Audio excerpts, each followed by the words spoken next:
大家好，我是 Jenny， 欢迎来到沉思者 J。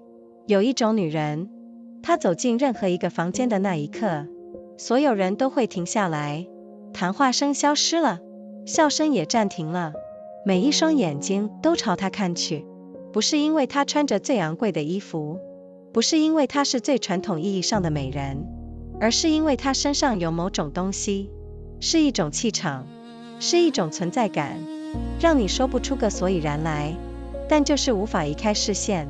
贾桂琳甘迺迪欧纳西斯就是这样的女人，世界叫她贾姬，她是美国史上最著名的第一夫人，但如果你只记得她是那个站在甘迺迪旁边的妻子，那你只看见了她故事的1/3。今天我要带你去看她真正的全部。1929年7月28日，贾桂琳·里布维耶出生在纽约长岛的南安普顿，父亲是英俊到让人窒息的股票经纪人贾克布维耶，有着一头黑发和一个无法停下来的魅力，但他同时也是个出了名的花花公子，浪费无度，感情不忠。母亲珍妮特·诺顿里则截然不同，她出身自以严谨着称的旧贵族家庭，对礼仪有近乎苛刻的要求，对女儿有更高的期望。她相信一个女性的外表和举止就是她最重要的名片。这对性格南辕北辙的夫妻在贾姬11岁的时候离婚了。那个年代，离婚仍然是一件带着社会污名的事情。贾姬亲眼目睹了父母的争吵和分离，她学到了一件让她终身受用的事：痛苦是真实的，但你不能让痛苦主宰你的脸。世界不会停下来等你，你要找到方法继续前进。贾姬从小就展现出与众不同的气质，她阅读量惊人，她读法国文学，她读英国诗人拜伦和雪莱，她读古希腊神话，她读历史。在同龄女孩还在玩洋娃娃的年纪，她已经可以用流利的法文背诵诗歌了。她热爱骑马，从4岁开始骑马，她在马背上找到了一种自由感，那种只属于她自己的速度和风。她也热爱画画，她的素描和水彩有着超乎年龄的细腻，她对构图和色彩有一种本能的直觉，就好像她的眼睛天生就是为了欣赏美而存在的。后来她母亲再婚了，继父休奥金·克洛斯是个富有的金融业人士，家境殷实，贾姬因此进入了美国上流社会最核心的圈子。他们住在华盛顿近郊的豪宅梅里伍德庄园，也在罗德岛的纽波特有一栋夏季别墅。贾姬在这个环境里如鱼得水，但她从来不只是靠环境生活的人，她靠的是她自己。她先后就读了几所精英寄宿学校，然后考进了著名的瓦萨女子学院。她的学业成绩优异，但让她最难忘的是大2那年，她申请到了在法国索邦大学交换留学的机会。那一年是她生命中最重要的一年，巴黎让她的灵魂打开了。她站在罗浮宫，第一次看见真实的达文西，真实的维梅尔，真实的德拉克洛瓦，她的眼泪就流下来了。她走在塞纳河边，感受到那种几百年文明积累出来的空气。她意识到，美是一种力量，不是装饰，不是奢侈品，美是让人类保持尊严的力量。她在巴黎学到了什么叫做真正的文化品味，不是有钱就能买到的那种，是需要时间，需要阅读，需要行走，需要感受，才能慢慢培养出来的那种。她回到美国后，转学进入乔治华盛顿大学，完成了艺术史学位，然后在华盛顿时代先驱报找到了工作，担任摄影记者和专栏作家。那个栏目叫做询问摄影师。他带着相机走上街头，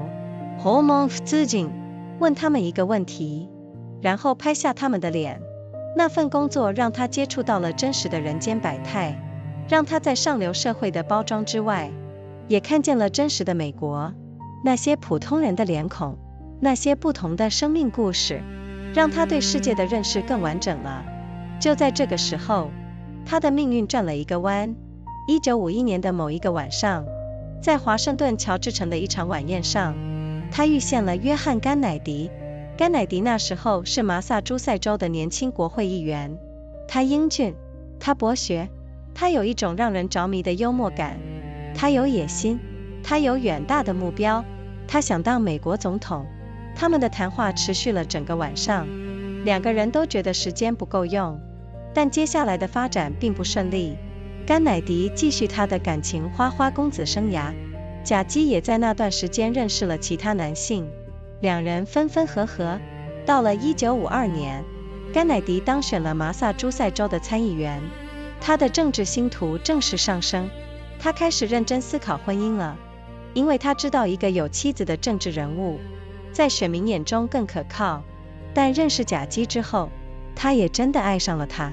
1953年9月12日，他们在罗德岛纽波特的圣母大教堂举行了婚礼，将近700位宾客，全国媒体都来了，那是当年最盛大的社交盛事之一。贾姬穿着一件丝绸礼服，那是知名设计师安布罗斯的作品，她的面纱是她外祖母的传家之物。那一天，她是美国最美丽的新娘，但婚后的现实生活和婚礼照片里的光环完全不同。甘乃迪作为参议员，常年在外，他的外遇和绯闻几乎是公开的秘密，在圈子里认识的人都知道，贾姬清楚地知道，但他选择了沉默。他在婚后几年里2度流产，那是极度痛苦的经历。然后他们的第一个孩子卡罗琳在1957年出生。贾姬说，那是他人生中最快乐的一天。1960年，甘乃迪宣布竞选美国总统，贾姬再度怀孕，但她还是尽力陪伴丈夫参加竞选活动。她出席集会，她接受采访，她以一种完全不同于以往第一夫人形象的方式出现在美国公众面前。她不是那种典型的政治妻子，她不说空洞的政治口号，她说的是艺术，说的是文化，说的是建筑之美，说的是她对这个世界真正感兴趣的事情。选民被迷住了。那一年11月，甘乃迪以极为差距赢得了总统大选，成为美国史上最年轻的当选总统。贾姬成了美国史上最年轻的第一夫人，她才31岁。搬进白宫的那一刻，贾姬环顾四周，她的感觉只能用震惊来形容。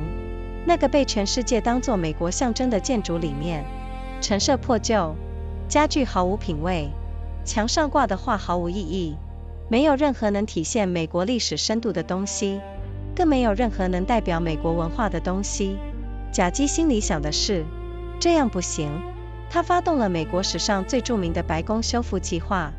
她不是在改装一栋房子，她是在重新定义美国的国家形象。她成立了白宫历史协会，这是一个非政府组织，目的是确保白宫的历史文物能被妥善保存。这个组织至今仍然存在，仍然在运作。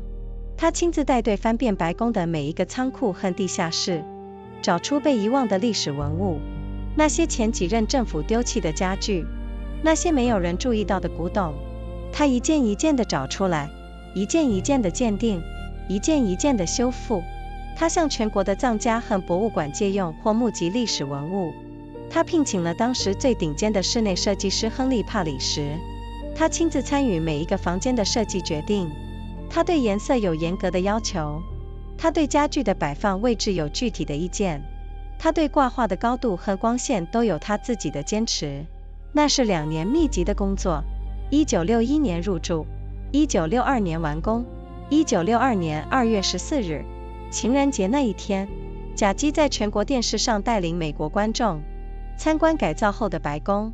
那次直播有8000万人观看，那个数字在今天听起来可能平常，但要知道那个时候美国的总人口是1亿8000万人，几乎每2个美国人就有一个坐在电视机前面，看着贾姬走过一个又一个房间，用她那把轻柔的声音讲述每一件文物背后的故事。那一次转播赢得了艾美奖，那是第一夫人第一次获得这样的电视荣耀。那次转播向全世界传递了一个讯息，美国是一个有历史、有文化、有深度的国家，而不只是一个有钱的暴发户。贾姬让美国在世界面前站得更高了，而他在外交场合的影响力甚至比白宫修复更加惊人。1961年5月，賈姬陪同甘乃迪出访法国，那是她第一次以第一夫人身份访问欧洲。到达巴黎的那一刻，法国人疯了。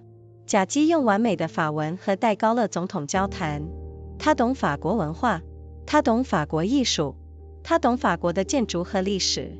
他说的不是客套话，他说的是真正的理解和欣赏。戴高乐这个一辈子傲慢的法国人，居然在他面前流露出真诚的笑容。法国媒体为他疯狂，法国民众在街头为他欢呼。在一次宴会的讲台上，甘乃迪对着全场说了一句话：我是那个陪着賈姬甘乃迪来到巴黎的男人。全场哭笑不得，因为那是真的。在那次访问里，是賈姬更受欢迎，是賈姬让法国对美国改观。后来他们又访问了奥地利和印度。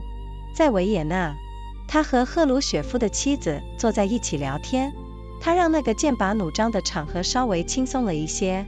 在印度，他骑大象，他参观泰姬玛哈陵，他对印度文化的真诚兴趣让尼赫鲁总理印象深刻。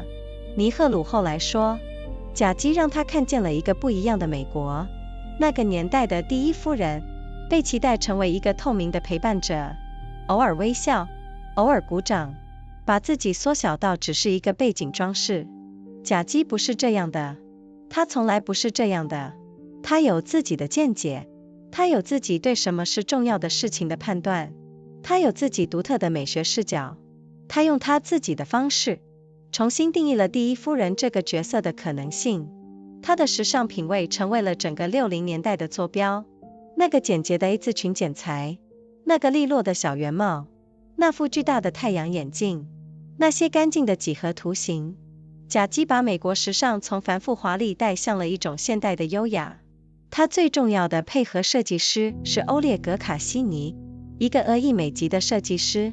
他理解她，他懂她想要的那种感觉。他要的不是浮夸，他要的是品质，是细节，是让人印象深刻但不刺眼的那种存在感。賈姬自己说过，她最讨厌被人盯着看，她不喜欢成为焦点。她其实是个相当内向的人，只是她用一种完美的方式，让自己在必要的时候成为最吸引人的存在。1963年11月22日，那一天，美国的某个东西永远破碎了。他们在德克萨斯州达拉斯，那是一个阳光灿烂的星期五早上。甘乃迪总统和賈姬坐在敞篷里车的后座，车队缓缓穿越市中心，道路两旁站满了欢迎的人群。賈姬穿着那件粉红色的香奈儿套装，她的脸上挂着微笑，她向两旁的群众挥手，然后枪声响了。甘乃迪倒在她的怀里，他的头靠在她的手上，他试着撑住她。她的粉红色套装上染上了血。救护车把他们带到帕克兰纪念医院，医生宣告甘乃迪总统死亡，时间是下午1点，距离枪击只有30分钟。在医院的走廊，賈姬靠着墙壁，慢慢滑坐下来。那一刻，他是世界上最孤独的人，但他只让自己待在那种状态很短暂的时间。接下来发生的事情，让所有见证的人都终身难忘。賈姬拒绝换衣服，幕僚劝她换掉那件染血的套装。她说：不，我要让他们看见，我要让他们看见发生了什么事。她就穿着那件染血的粉红色套装，站在副总统詹森身旁，在空军1号上见证了他的就职宣誓。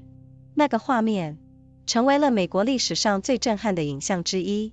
一个穿着染血衣服的女人，站得笔直，脸上是空白的，但她的姿态是尊严。那3天是美国现代史上最沉重的3天。賈姬一手包办了甘乃迪的国葬细节，她研究林肯总统的葬礼程序，她要这场葬礼成为一个历史性的时刻，她要让人民知道他们失去的是什么，她要让这场悲剧留下一个值得被记住的形式。她决定棺木要有马拉灵车，她决定她和孩子们要徒步走一段，她决定要请世界各国领导人出席，她亲自选择了那首仪仗吹奏曲，她决定了每一个细节，她让那场葬礼成为了历史。那3天，他带着6岁的卡罗琳和3岁的小约翰。他没有哭出声音，他的手是稳定的，他的步伐是坚定的。在棺木前，他举起小约翰的手，让这个刚刚过完3岁生日的男孩向他的父亲敬礼。那个画面让全世界哭了。有人说那几天的賈姬把她自己的悲剧转化成了一个国家的尊严。失去丈夫之后的賈姬面对的是无止境的媒体围猎，摄影师不分昼夜地守在她家门外，她走到哪里就有长镜头跟到哪里。她的孩子在学校的操场玩耍，就有人翻墙进来拍照。那种生活是现代人很难想象的窒息感，完全没有隐私，完全没有属于自己的空间。她试着搬到纽约，换一个城市，但媒体跟着她。1968年，她最爱的小叔罗伯特·甘乃迪也遭到暗杀。她正在竞选总统，和賈姬的丈夫一样，都倒在了枪口之下。那一次，賈姬真的到了极限。她对身边的朋友说，他们要把甘乃迪家族的男人都杀光，我不能让这件事发生在我的孩子身上，我要带他们离开这个国家。她选择了嫁给亚里斯多德·欧纳西斯，这个希腊的航运大亨，是当时世界上最富有的人之一。他有私人岛屿，有大型游艇，有可以让他和孩子们住在一个相对安全环境的能力。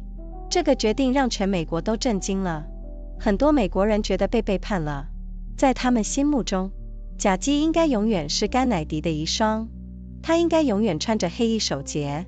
但賈姬从来都不是活在别人期望里的人，她有2个孩子要保护，她有自己的生命要继续，她做了她认为是正确的选择。这段婚姻不完美，欧纳西斯后来公开地和另一个女人在一起，2人的关系渐渐只剩下形式上的存在。1975年，欧纳西斯因病去世，賈姬再次成了寡妇，但这一次的她站得更稳了。她回到了纽约，她做了一件让所有人都没有料到的事，她去工作了。她在维京出版社谋得了一个编辑职位，后来她去了道布尔代出版社，在那里工作了近20年。她不是挂名的荣誉职，她是一个认真上班的人。她每天早上去办公室，她在办公桌前坐下，开始读稿子，开始写编辑意见。她出版了涵盖艺术的书，涵盖舞蹈的书，涵盖建筑的书，涵盖历史文化的书，每一本都是她精心选择的作品，每一本都能看见她那双挑剔的眼睛在背后把关。她的同事说，她在办公室的时候就是一个认真工作的人，她不希望别人把她当名人对待，她希望被当成一个专业的编辑。这个賈姬是很多人从来不知道的賈姬，她也在那段时间积极投入了文化保护运动。纽约中央车站是一个最精彩的例子，那座建于1913年的宏伟火车站是纽约市最美丽的历史建筑之一，但在70年代，有开发商提出计划，要拆除这座建筑，在原地盖一栋现代办公大楼。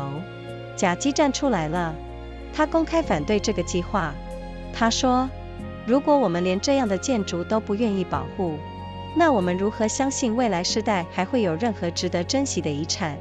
他发动舆论，他动员名人和政界人士，他出庭作证，他接受媒体采访。那场保护运动成功了，中央车站被保留下来了。今天，每天有大批旅客从那个美丽的大厅穿过，那是賈姬留给纽约的礼物。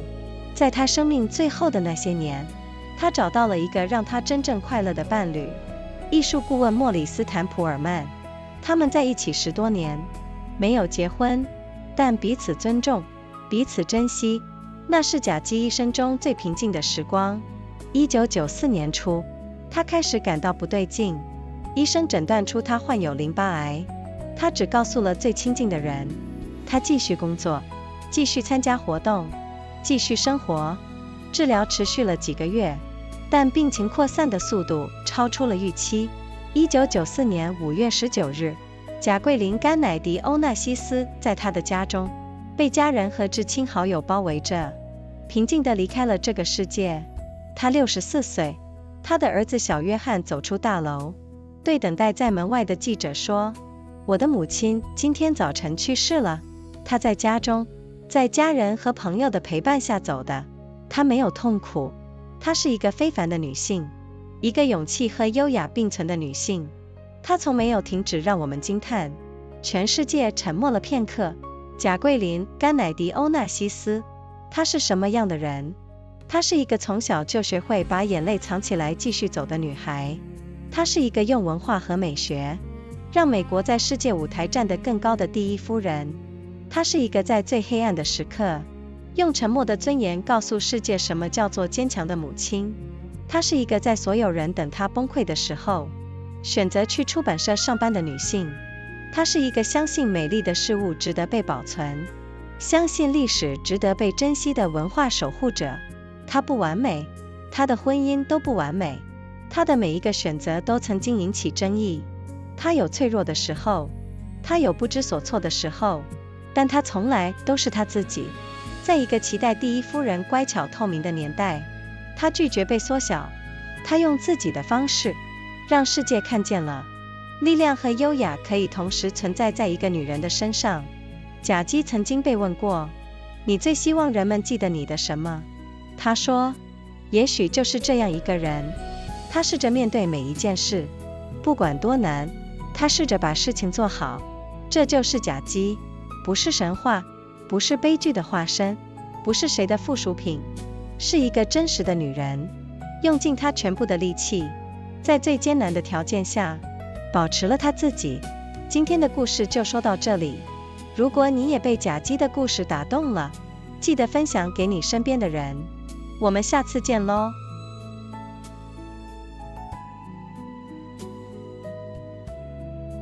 Hello everyone, I am Jenny.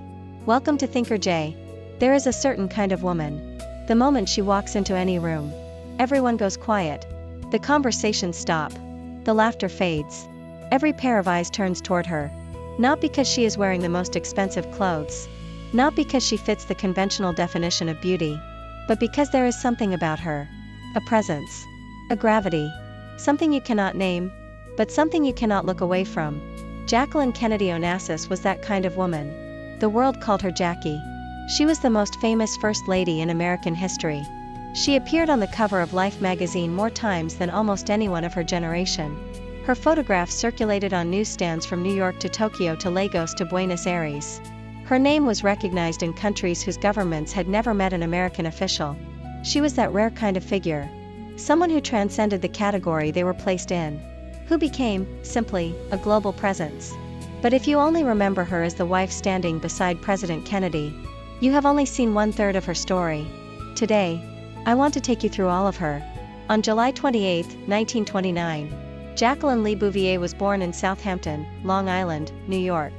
Her father was John Vernou Bouvier III, a stockbroker so handsome and magnetic that people stopped talking when he entered a room. But he was also a notorious womanizer, reckless with money, incapable of fidelity. Her mother Janet Norton Lee came from a different world entirely. She was from old money aristocracy, exacting about manners, demanding of her daughter. She believed that how a woman carried herself was her most important credential. This deeply mismatched couple divorced when Jackie was 11 years old. Divorce still carried social stigma in that era. Jackie watched her parents argue and separate. And she learned something that would stay with her for the rest of her life. Pain is real. But you cannot let pain govern your face. The world will not stop and wait for you. You have to find a way to keep moving forward. From a very young age, Jackie was different from other children. She read voraciously. She devoured French literature. She memorized the English Romantic poets Byron and Shelley. She absorbed Greek mythology. She absorbed history. While girls her age were still playing with dolls, Jackie could already recite poetry in fluent French. She had a passionate love for horseback riding. She started riding at 4 years old.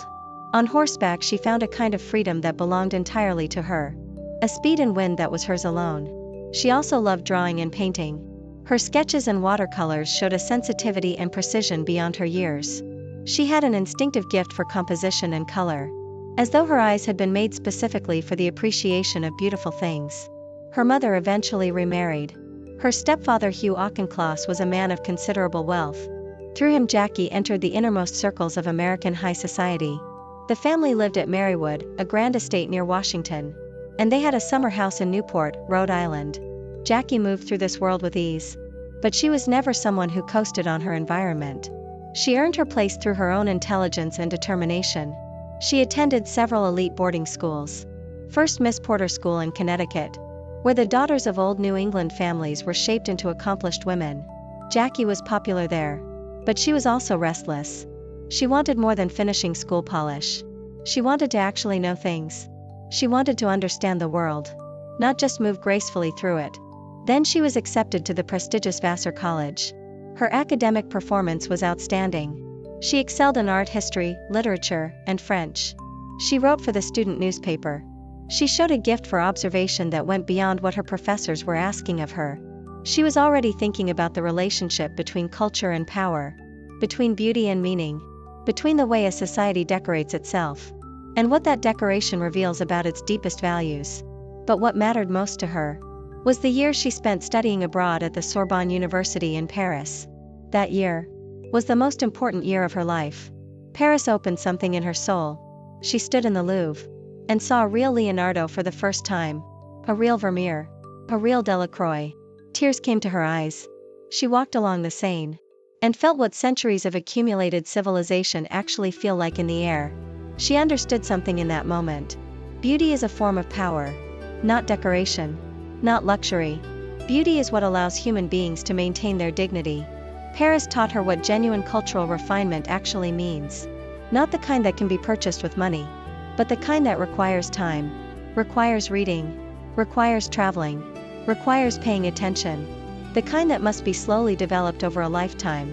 When she returned to America, she transferred to George Washington University, completed a degree in art history, then found a position at the Washington Times-Herald newspaper, working as a photographer and columnist. That year in Paris had given her something that no classroom in America could have provided. It had given her a framework for understanding what a country at its best can feel like. How a society that invests in its cultural life carries itself differently through the world. How architecture and museums and public spaces and the quality of daily life can accumulate into something that deserves to be called civilization. She would spend the rest of her life trying to bring some of that understanding into the places where she had the power to make a difference. Her column was called The Inquiring Photographer. She carried a camera out onto the streets, talked to ordinary people, asked them a question, then photographed their faces. That work brought her into contact with real human lives. Beyond the gilded world she had grown up in, she saw the real America, all those different faces, all those different stories. Her understanding of the world became fuller and more complete. And it was right at this moment that her life took a decisive turn. On a particular evening in 1951, at a dinner party in Georgetown, Washington, she met John Fitzgerald Kennedy. Kennedy was then a young congressman from Massachusetts. He was handsome. He was well-read. He had a wit that could stop a conversation cold. He had ambition. He had a vision for himself. He wanted to be President of the United States. Their conversation lasted the entire evening. Both felt there was not enough time. But what followed was not a smooth romance. Kennedy continued his well-known habits with women. Jackie spent time getting to know other men as well. The two drifted together and apart. By 1952, Kennedy had been elected senator from Massachusetts. His political star was rising fast. He began thinking seriously about marriage. He understood that a married politician looks more reliable to voters. But having met Jackie, he also genuinely fell in love with her. On September 12, 1953, they were married at St. Mary Church in Newport, Rhode Island. Nearly 700 guests attended. The national press descended on the event. It was one of the grandest social occasions of that year. Jackie wore a gown of ivory silk taffeta. Her veil was an heirloom belonging to her grandmother. That day, she was the most beautiful bride in America. The society pages ran photographs for weeks. Her face appeared on magazine covers across the country. People who had never met her felt they knew her. That was the beginning of the complicated relationship between Jackie and the American public. They projected onto her everything they wanted her to be. The perfect wife, the perfect mother, the perfect embodiment of youth and hope and elegance.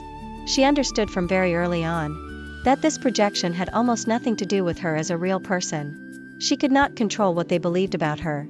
She could only control what she actually did, and she focused on that. But the reality of married life looked nothing like those wedding photographs. As a senator, Kennedy was frequently absent. His affairs were an open secret in Washington circles. People who moved in the same world knew. Jackie understood the situation clearly, but she chose silence. In the early years of their marriage, she suffered 2 miscarriages. Those were experiences of profound grief. Then their first child, Caroline, was born in 1957. Jackie said, "That was the happiest day of her life." In 1960, Kennedy announced his candidacy for the presidency. Jackie was pregnant again, but she still made every effort to join her husband at campaign events. She appeared at rallies. She gave interviews. She appeared before the American public in a way that no political wife had quite managed before. She was not the typical political spouse. She did not traffic in empty political slogans. She spoke about art, about culture, about the beauty of architecture, about the things she actually cared about in the world. Voters were captivated. She wrote a campaign column that ran in newspapers across the country, called Campaign Wife. In it she wrote about her actual thoughts, about politics and history and what she hoped the country could become. It was intelligent and personal in equal measure, and it reached audiences that standard political messaging could not touch. She gave a famous television interview during the campaign, sitting in her Georgetown home. She was visibly pregnant. She was candid and warm and precise. She talked about books she had been reading, about how she thought about public service, about her hopes for what Kennedy might accomplish. The contrast with the stilted formality of most political television was so striking that the interview became a sensation. People wrote to the campaign to say that interview was why they had decided to vote for Kennedy. She never took credit for this, but the people around the campaign knew. Jackie was not just a decorative asset. She was a strategic one. In November of that year, Kennedy won the presidential election by the narrowest of margins. He became the youngest elected president in American history. Jackie became the youngest First Lady in American history. She was only 31 years old when she first walked through the White House. What she felt was something close to shock. Inside the building that the entire world treated as a symbol of America, the furniture was shabby. The decorations had no taste. The paintings on the walls meant nothing. There was nothing that conveyed any depth of American history. Nothing that expressed American cultural identity. Jackie thought to herself, "This cannot stand." She launched the most famous White House restoration project in American history. She was not redecorating a house. She was redefining how America presented itself to the world. She established the White House Historical Association, a non-governmental organization whose purpose was to ensure the proper preservation of the historical artifacts of the White House. That organization still exists today.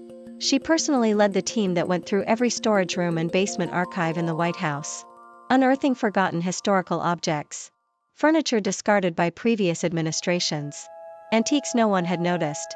She identified them one by one, authenticated them, restored them. She solicited donations and loans of historical objects from collectors and institutions across the country. She brought in leading interior designers. She involved herself personally in every design decision for every room. She had strict requirements about color. She had specific opinions about the placement of furniture. She had her own convictions about the quality of the light. It was 2 years of intensive work. They moved in during 1961.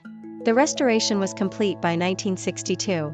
On February 14, 1962, Valentine's Day, Jackie led American television audiences on a tour of the restored White House. 80 million people watched that broadcast. That number might sound ordinary today, but understand that the total American population at that time was around 180 million. Nearly 1 in 2 Americans sat in front of their television that evening, watching Jackie move through room after room, using that gentle voice to tell the story behind each object. The broadcast won an Emmy Award. It was the first time a First Lady had received that kind of television recognition. The broadcast sent a message to the entire world. America was a nation with history, with culture, with depth, not merely a newly wealthy country without roots.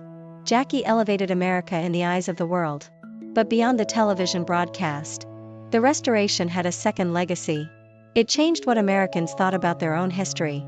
Before Jackie, the White House was simply a government building where presidents lived. After Jackie, it was understood as a living museum, a physical record of the American experiment. something worth preserving carefully and passing forward intact. She wrote a detailed guidebook to the White House. It sold over 1 million copies in its first year. Ordinary Americans read about the history of their most important building and cared about it. That shift in public consciousness was perhaps more lasting than any single piece of furniture she restored, and her influence in diplomatic settings was even more striking than the White House restoration. In May 1961, Jackie accompanied Kennedy on a state visit to France. It was her first official trip to Europe as First Lady. When they arrived in Paris, the French went completely wild. Jackie spoke to President de Gaulle in perfect French. She understood French culture. She understood French art. She understood French architecture and history. What she said was not polite small talk. It was genuine comprehension and appreciation. De Gaulle, who had been imperious with every foreign leader he ever met, actually smiled at her with sincerity. The French press went into a frenzy. The French public cheered for her in the streets. At a banquet, Kennedy stood up at the microphone and said, "I am the man who accompanied Jackie Kennedy to Paris." The room burst into laughter, because it was simply true. On that visit, it was Jackie who made the deeper impression. It was Jackie who changed how France saw America. They also visited Austria and India. In Vienna, she sat beside the wife of Soviet leader Khrushchev and found easy conversation. She brought some ease to a moment that was otherwise tense. In India, she rode an elephant. She visited the Taj Mahal. Her genuine curiosity about Indian culture made a deep impression on Prime Minister Nehru. Nehru later said, "Jackie showed him a different America." These diplomatic tours accomplished something that years of careful policy work often cannot. They created human connection. They made the people of other countries feel that America actually cared about their culture. Not just their strategic value. Not just their resources. But their history. Their art. Their identity. Jackie understood intuitively that this kind of connection built something more durable than any treaty. She corresponded personally with world leaders after these visits. She sent thoughtful letters. She remembered details. She asked after specific people and specific concerns. She treated diplomacy not as performance, but as relationship. In that era, first ladies were expected to be transparent accompaniments, to smile occasionally, to applaud appropriately, to shrink themselves into the background. Jackie was not that person. She was never that person. She had her own convictions. She had her own clear sense of what mattered and what did not. She had a distinctive aesthetic vision, and she was redefining what the role of First Lady could actually be. Her sense of style became a cultural landmark of the entire 1960s. That clean A-line silhouette. That sleek pillbox hat. Those enormous dark sunglasses. Those geometric shapes and minimal ornamentation. Jackie moved American fashion from elaborate decoration toward a kind of modern refinement. Her primary designer was Oleg Cassini, a Russian-American designer who understood her perfectly.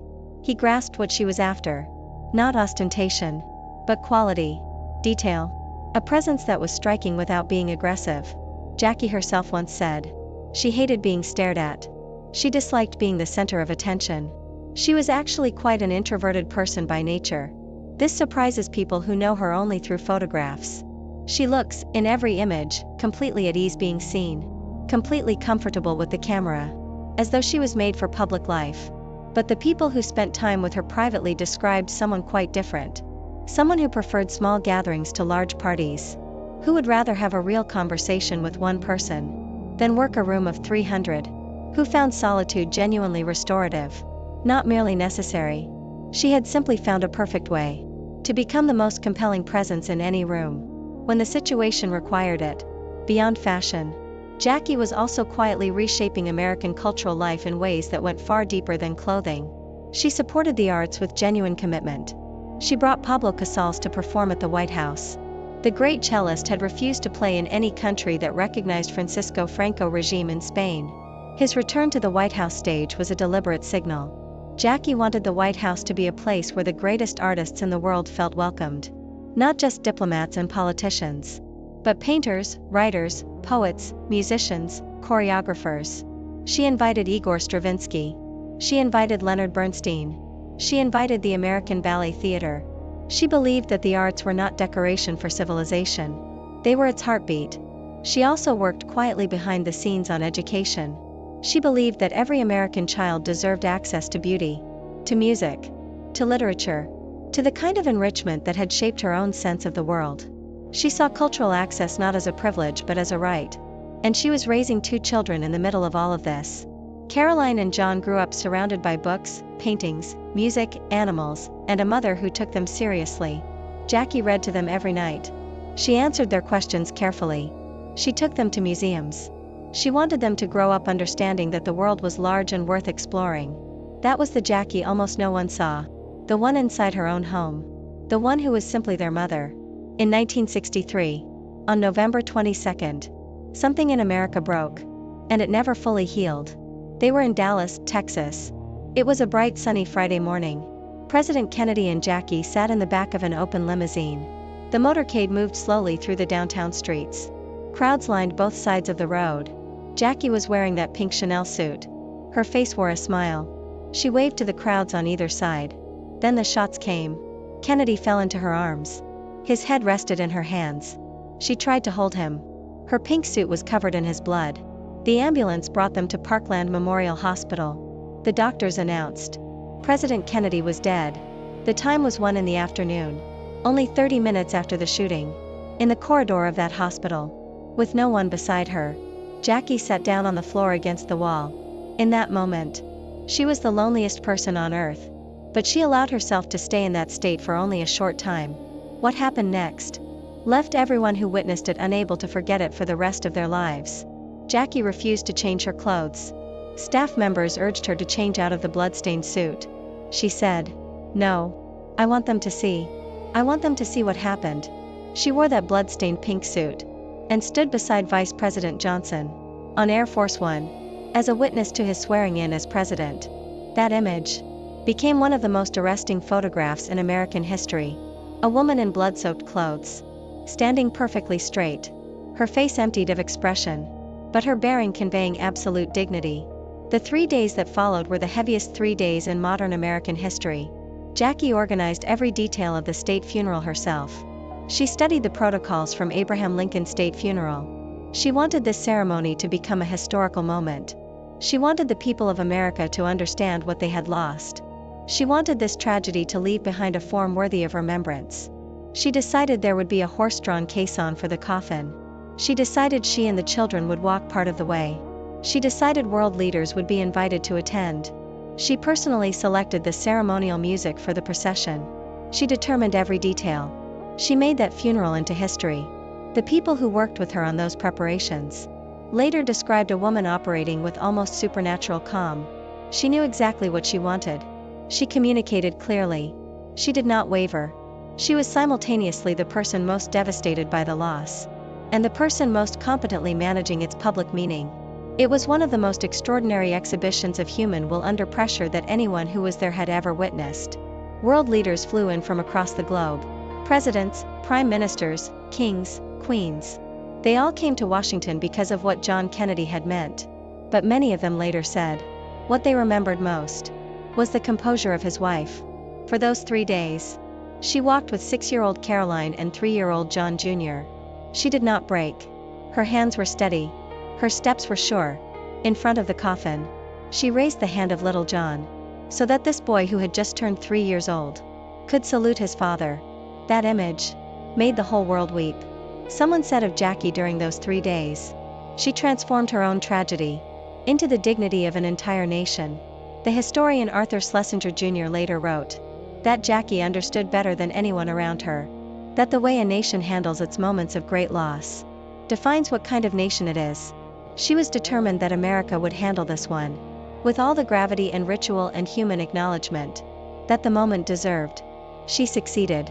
The state funeral for President Kennedy is still studied by historians and event planners and heads of state as one of the most perfectly realized ceremonies in modern history. It communicated grief at the scale a nation needed to feel it. It provided a structure within which millions of private losses could find some shared form of expression. Jackie made that possible, with 2 children at her side, and a country watching her every breath. After losing her husband, Jackie faced a pursuit by the press without any end. Photographers kept watch outside her home around the clock. Wherever she went, long camera lenses followed. When her children played in their school playground, someone would climb the fence to take photographs. That kind of existence was a suffocation that people today would find almost impossible to imagine. No privacy at all. No space of her own. No space for her children. She tried moving to New York, changing cities. But the press followed her there too. She gave very few interviews after leaving the White House. Not because she had nothing to say, but because she had learned that every word she gave the press was transformed into something she had not meant. The media wanted a character, a grieving widow, a fallen queen, a tragic figure. She refused to become any of those things. She understood that the public image and the private person were two entirely separate things. She protected the private person fiercely.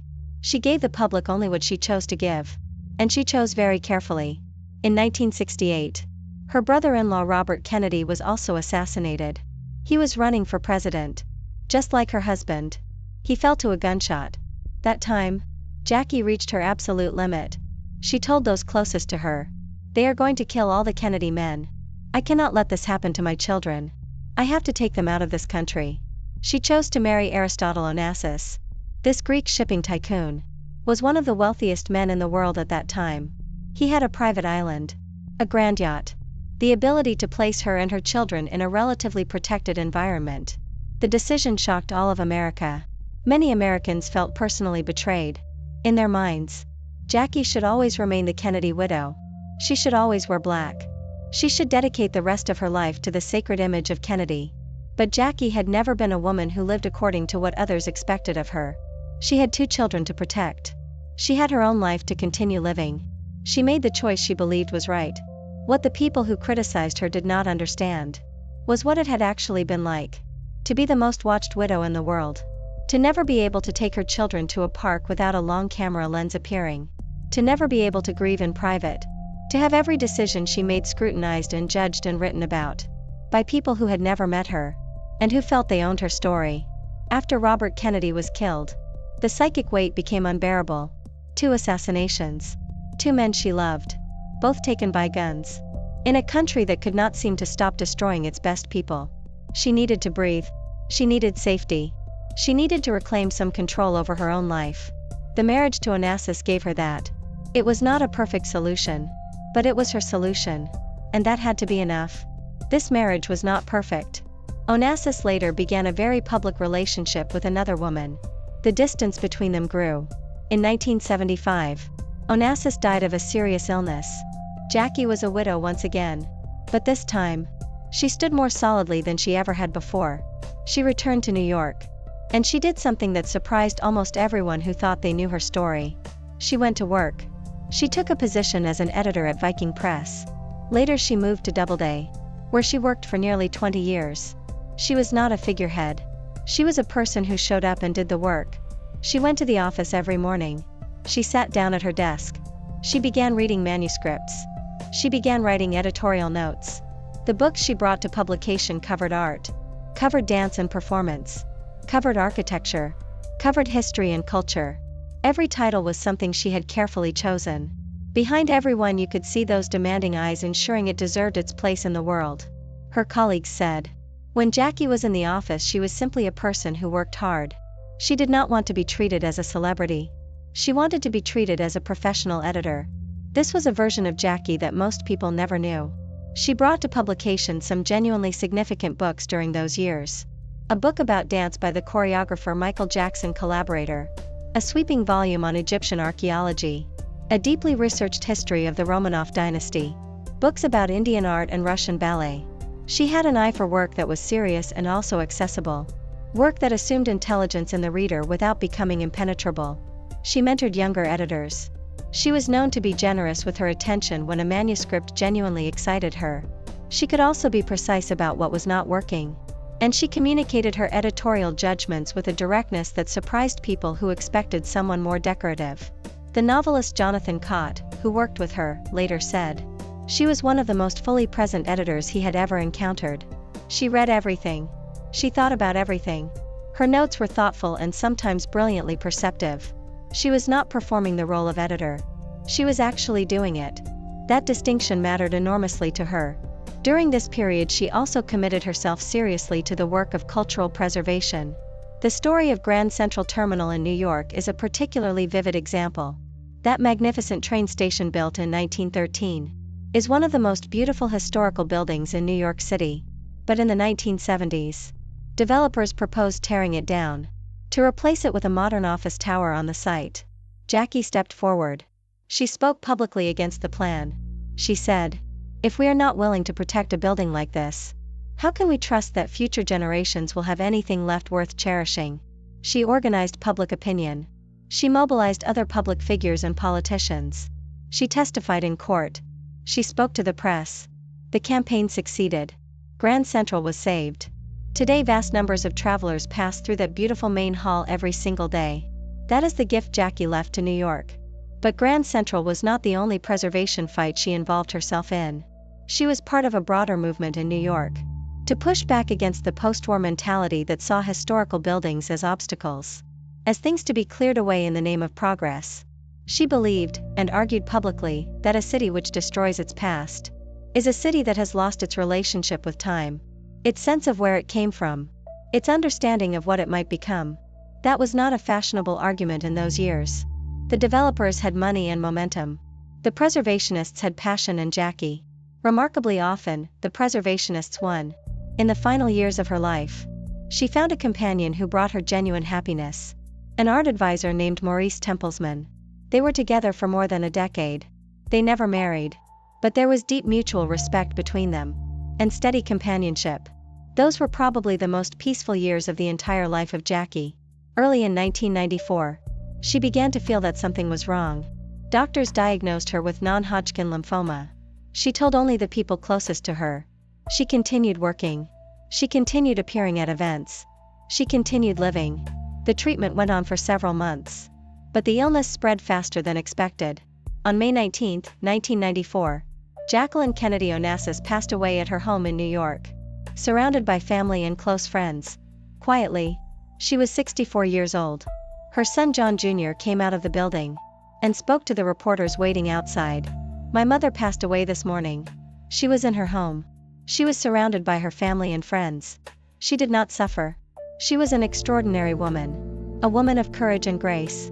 She never stopped amazing us." The world fell silent for a moment. Jacqueline Kennedy Onassis. Who was she really? She was a girl who learned from childhood to keep her pain inside and keep walking. She was a first lady who used culture and beauty to elevate America on the world stage. She was a mother who in her darkest hour chose silent dignity to show the world what strength looks like. She was a woman who, when everyone was waiting for her to fall apart, went and got a job at a publishing house instead. She was a guardian of culture who believed that beautiful things are worth preserving, and that history is worth honoring. She was a woman who spoke 4 languages, who had read more widely than most professors, who had absorbed the art history of 3 continents, who could hold her own in any conversation about architecture, philosophy, literature, or music, and who chose to deploy all of that knowledge, not for personal recognition, but in service of things she believed were larger than herself. She was a woman who understood the power of image, and used it with precision, never for vanity, always for purpose. She was a woman who survived grief, not once but repeatedly, and came out the other side each time, still curious about the world, still committed to the work, still herself. She was not perfect.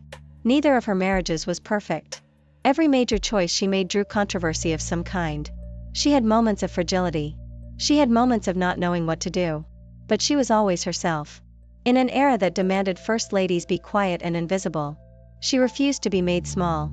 She showed the world, in her own way, that power and grace can live in the same body. Jackie was once asked, "What do you most hope people will remember about you?" She said, perhaps simply this: that she was someone who tried to face whatever came, no matter how difficult, and tried to do it well. That was Jackie. Not a myth. Not the embodiment of tragedy. Not an appendage of someone else's story. A real woman, who used everything she had, under the most demanding conditions imaginable, and remained herself. There is a quality that the best human lives share, regardless of era, regardless of circumstance. It is the quality of not being deflected from yourself, of knowing, at some deep level, who you are, and returning to that knowledge, even when every force around you is pushing you to become something else, something simpler, something easier to categorize, something that fits the story others want to tell about you. Jackie faced that pressure with an intensity that almost no one in history has had to match. She was the most watched woman in the world. For years at a time. And yet the people who actually knew her, the colleagues, the friends, the editors, the assistants, all said the same thing. In person, she was just herself. Curious. Focused. Sometimes funny. Sometimes quiet. Genuinely interested in the person she was talking to. Not performing. Not managing an image. Just present. That is the rarest thing. To be fully present, as yourself. When the whole world is watching. That is our story for today. If the life of Jackie has moved you the way it has moved me, please share it with someone you care about. See you next time.